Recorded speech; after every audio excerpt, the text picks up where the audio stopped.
Днес ще реставрирам ето тази врата. Когато става въпрос за боядисване на врата, нищо не е по-важно от висококачествена четка за боядисване. В нашия случай сме избрали четка на Bulgar Progress. Удобна дървена дръжка от бук, синтетичен косъм за гладко боядисване, без сивици и гладко нанасяне. Ето това е четката. След малко ще ви демонстрираме как работи самата четка върху дървото, когато се боядисва с боя. Сега ще започнем боядисването с Вики. Забравих да ви кажа нещо друго. Тези четки също са много удобни. Пробвахме една от тях, много удобни за отсичане между два цвята. В ъгли между таван и стена. Резултатът е много добър, така че и това също работи. Но ще ви покажем по-напред също видео с нещо подобно. Добре, Вики, нека да започнем да покажем. Ето така работи четката. Доста мазничко остава боята и се разнася доста добре.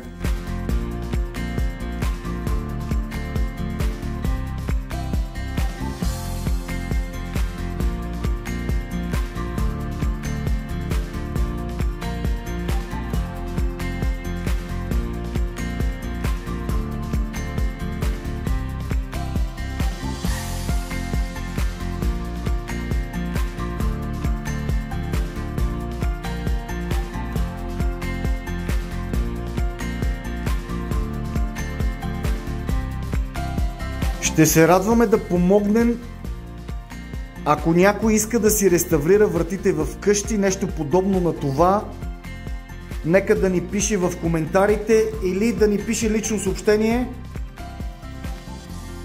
Не е толкова сложно. Премахване на боя има тук, след това обгаряне, грундиране. Има стъпки, които може да ви ги покажем или да ви ги споделим, вие също да си направите вашата врата като тази. Сега ще ви покажа готовите врати, които са вече сложени. Ето това е завършената врата, за която ви говорех.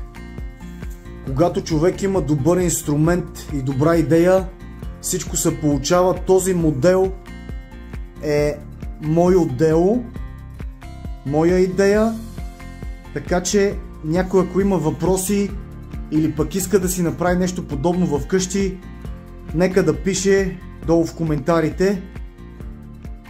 Помагаме с каквото можем. Желая ви успех!